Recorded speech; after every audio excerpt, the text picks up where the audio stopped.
പണ്ടെങ്ങോ ഒരു രോഗം വന്നു. അതിപ്പോഴും രോഗമാണെന്ന് അഭിനയിച്ച് കിടക്കുന്ന ചില ആളുകളുണ്ട്. അവർ തീറ്റയും കഴിഞ്ഞിട്ട് ഫോണും കണ്ടിങ്ങനെ കിടക്കും. പക്ഷേ വീട്ടിലെ പെണ്ണുങ്ങൾക്ക് ഇതൊക്കെ മനസ്സിലാകുന്നുണ്ട്. അവർ നമ്മൾ നേരിട്ട് പറഞ്ഞില്ലെങ്കിലും ചില ധ്വനികൾ അവർ നമുക്ക് തരുന്നുണ്ട്. സൂക്ഷിക്കുക, മടി കൂടാതെ പണിക്ക് പോവുക. കഞ്ഞി കുടിക്കാം.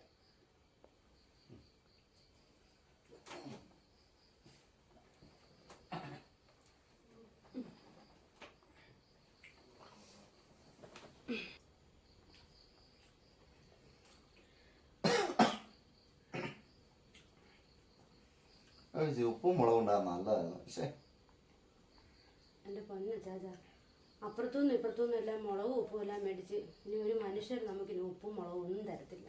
എന്നാലും ഇച്ചിരി ഉപ്പെല്ലാം കിട്ടുക നല്ലതായിരുന്നു.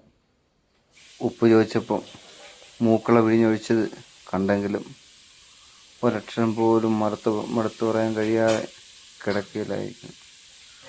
മടി കാരണം ഒന്നും പറയാൻ പറ്റത്തില്ല. അവൾ വല്ലതും പറഞ്ഞാൽ പണിക്ക് പോകേണ്ട വരുമല്ലോ.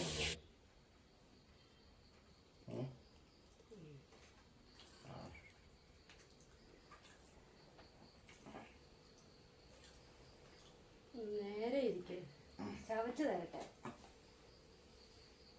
കളിയാക്കാൻ വേണ്ടി പണിയില്ലാന്നിട്ടല്ലേ ഞാൻ പോകാത്ത.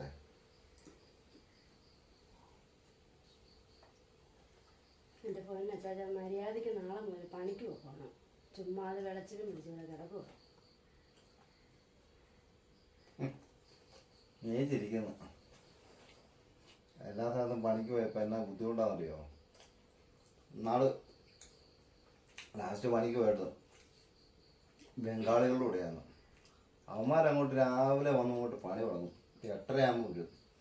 ഞാനൊരുക്കി 9:30 ആയപ്പോൾ അവിടെ ചെന്നപ്പോൾ അവന്മാർ പണി പകുതിയാക്കി. എനിക്ക് തോന്നുന്നു ഉച്ച കഴിഞ്ഞപ്പോൾ പണി തീർന്നു. അത്രയും പണി ഉണ്ടാകും അവിടെ. അത് കഴിഞ്ഞ് പിറ്റേ ദിവസം ചെന്നപ്പോഴും ഇത് തന്നെ, അടുത്ത സൈറ്റിൽ ചെന്നപ്പോൾ. നിർത്തിയേ, ഇപ്പം സംസാരിക്കുന്നതിന് ഒരു കുഴപ്പമില്ലല്ലോ. നാളെ രാവിലെ നേരം വെളുക്കുമ്പോൾ പണിക്ക് പോകണം. വീട് പട്ടിണി കൊണ്ട് മുടിഞ്ഞാലും പണിക്ക് പോകത്തില്ലെന്ന് ശബ്ദമെടുത്തവർക്ക് വേണ്ടി സമർപ്പിക്കുന്നു.